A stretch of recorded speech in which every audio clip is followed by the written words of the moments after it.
The story begins with Jessica driving somewhere along an Oregon highway. Suddenly, a black car appears in front of her. It's moving slowly, so Jessica tries to overtake it, but the black car doesn't let her pass. After a while, Jessica finally gets a chance to overtake it. She changes lanes and starts to pass the car, when she suddenly sees a heavy truck speeding toward her from the opposite direction. Panicking, Jessica accelerates, trying to get back into her lane. But the man driving the black car also speeds up, blocking her from re-entering. Jessica's car is seconds away from colliding with the truck, but fortunately, she manages to overtake the black car just in time and safely returns to her lane. She feels a moment of relief until she notices that the same black car is now following her again. Frightened, she changes routes and turns down another road, while the black car continues straight on the highway. Jessica finally exhales in relief. After some time, she returns to the highway and keeps driving until nightfall, eventually reaching a small town. At a gas station, she stops to refuel and calls her father. From their conversation, we learn that Jessica hasn't told anyone where she's going. Just then, she spots the same black car pulling into the gas station. Fear grips her again, but the car doesn't approach her. It drives away. Since it's already dark, Jessica decides to stay the night at a motel in town. There we see her looking at a photo of her husband, crying as she misses him deeply. Actually, 6 months earlier, Jessica's husband had died, and since then, she had been living in constant sadness and grief. To move on from everything that had happened, Jessica decided to leave the city and start somewhere new. The journey to where she was headed would take her about 4 days to complete. Then she tries to sleep, but the sound of cars passing outside keeps her awake and anxious. Every car sounds like that same black car. Somehow, the night passes. The next morning, Jessica checks out of the motel and is about to leave when a man approaches her. Jessica doesn't recognize him at first, so the man introduces himself and points to his car, saying, "I was the one driving that car yesterday." Jessica immediately realizes it's the same man who followed her on the highway. Feeling uneasy, she listens as he apologizes, saying, "I'm sorry for what happened yesterday. I didn't mean to scare you. I was texting and didn't notice your car. Later, I was in a hurry to get somewhere, so I just sped ahead." He introduces himself as Sam and asks for her name. Jessica tells him her name, and Sam smiles, saying, "Maybe we'll meet again," before driving off. A little later, Jessica continues her journey. As she drives, she sees Sam's car again, stopped in the middle of the road, apparently broken down. Jessica stops her car, and Sam approaches, saying, "My car's broken. Can you drop me off at the next town?" But Jessica doesn't trust him, not one bit. She finds it strange how he keeps appearing everywhere she goes. So she says she's in a hurry to get home, ignores him, and drives away. After a long drive, night falls once again. Jessica stops somewhere to refresh herself and calls her mother. Just then, Sam shows up again in his car. Seeing him, Jessica becomes even more frightened. She quickly gets back into her car and tries to drive away. But at that moment, a van pulls up in front of her car, blocking the way. Taking advantage of the moment, Sam rushes toward Jessica and tries to talk to her by force. Jessica ignores him and speeds away without listening. After driving a while on the highway, Jessica notices a car following her again. Panicking, she immediately calls 911 and tells the officer that someone is chasing her. The officer asks for her location, but Jessica doesn't know exactly where she is. Just then, the car behind her speeds up, overtakes her, and drives ahead. Seeing this, Jessica assumes it must not be the same man and apologetically hangs up the call. But a few moments later, her car loses control and veers off the road before coming to a stop. When Jessica gets out to check, she realizes that someone has slashed her tire. Before she can process what's happening, Sam's car arrives. Terrified, Jessica rushes back into her car and locks the doors. But Sam breaks the window, gets inside, punches her, and injects her with something that makes her lose consciousness. It turns out Sam was the one who had cut her tire in the first place. The next morning, when Jessica regains consciousness, she finds herself locked in a basement room inside an isolated house. When she gets up and looks out through a small window, she sees a man's feet outside. She calls out for help, only to realize it's Sam. Sam had imprisoned her in a house deep in the forest where no one could see or hear her. That night, Sam comes down to the basement. Jessica pleads with him, saying, "If you want money, I'll give you money. Just please let me go. I won't tell anyone about this." From their conversation, we learn that Jessica isn't his first victim. Sam has kidnapped many women before. In reality, Sam is a psychopath who abducts women, tortures, assaults, and kills them in horrifying ways. Sam tells Jessica to take off her clothes, but Jessica pretends she needs to go to the bathroom and tries to escape.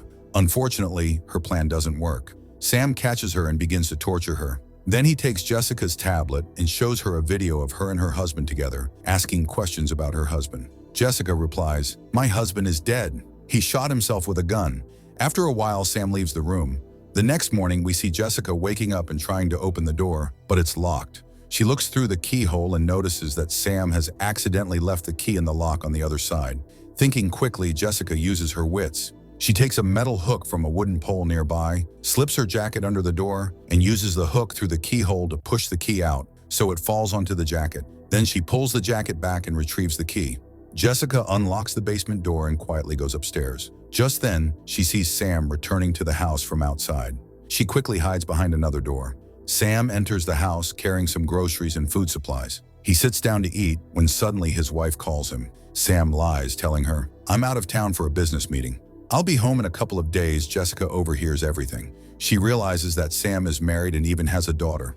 After a while, Sam heads downstairs to check on Jessica. Taking the chance, Jessica quietly slips out of the house and runs into the forest. By now, Sam has realized she's escaped and starts searching for her in the woods.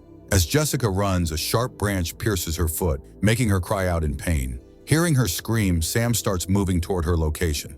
Jessica pulls the branch out of her foot and keeps running despite the pain. Eventually, she reaches the edge of a river, and just as Sam catches up to her, Jessica jumps into the water. The strong current carries her downstream, but she finally manages to crawl back to shore. Injured and exhausted, she struggles to walk, using a stick for support as she continues through the forest. After a while, she hears someone approaching and assumes it's Sam. Jessica hides behind a tree, ready to attack. When the man gets close, she swings the stick and hits him, only to realize it's not Sam, but a man named Robert who was in the forest hunting.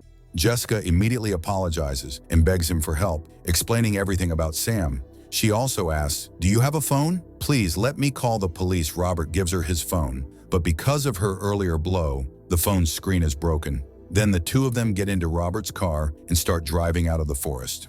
On the way, Robert gives Jessica a sandwich and some water to help her recover. After driving a bit farther, they see that a tree has fallen across the road. Jessica immediately starts to panic, suspecting that Sam might be behind it. The two try to move the tree together, but it's too heavy. They can't even make it budge. Just then, Sam's car pulls up. He walks over and tells Robert, "Jessica is my sister. She's mentally unstable and ran away from home." Jessica, terrified, keeps insisting to Robert not to believe him. Robert is confused. He doesn't know who's telling the truth. Jessica urges Robert to ask Sam for his phone and call the police. Hearing this, Robert asks Sam for his phone. After hesitating a bit, Sam pretends to hand over the phone, but suddenly attacks Robert, beats him brutally, and finally shoots him dead with his own rifle. By then, Jessica has already fled the scene. Night falls again, and it starts to rain heavily. Jessica hides behind a large rock, trying not to make a sound. Soon, Sam arrives, searching for her. Seeing him, Jessica runs off again, but Sam spots her and fires his gun. The bullet hits Jessica in the shoulder, yet she manages to escape and hide. A few moments later, Sam arrives near where she's hiding. He sets his rifle down and tries to provoke her, shouting, "Come on, fight me!" Jessica stays silent, refusing to respond. Frustrated, Sam begins taunting her about her husband, saying cruel things to make her react. Still, Jessica doesn't fall for it. Eventually, Sam gives up and leaves. Jessica somehow survives the long, painful night. The next morning, she sees Sam burying Robert's body. Seizing the opportunity, Jessica sneaks over to Sam's car and hides inside, planning to drive away. But unfortunately, the car keys are missing. She searches the car frantically and finds Sam's mobile phone instead. Just then, she spots Sam walking back toward the car after finishing with the body. Jessica quickly hides behind the car. When Sam gets in and starts driving, she quietly calls the police, whispering for help and begging them to trace her call. But since she's speaking so softly, afraid Sam might hear, the officer can't clearly understand her. Meanwhile, Sam realizes his phone is missing. Suspicious, he begins searching the car. That's when Jessica grabs a tool from the car and attacks him. Sam, holding a knife, fights back while trying to control the car. They get into a vicious struggle, and during the fight, Jessica manages to grab his knife and stab him in the hand. Sam screams in pain, loses control of the car, and it crashes violently. Jessica crawls out of the wreckage, grabs Sam's phone, and calls his wife, telling her everything.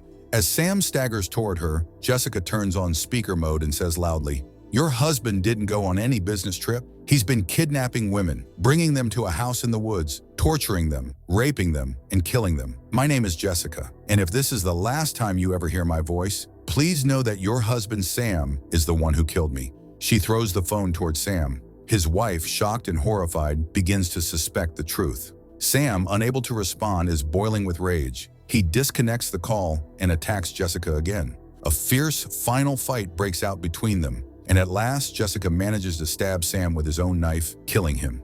At that very moment, a rescue helicopter arrives. The police had successfully traced her call. Seeing the helicopter, Jessica finally feels a wave of relief, and with that, the film ends. If you enjoyed this recap, hype it up and subscribe to the channel.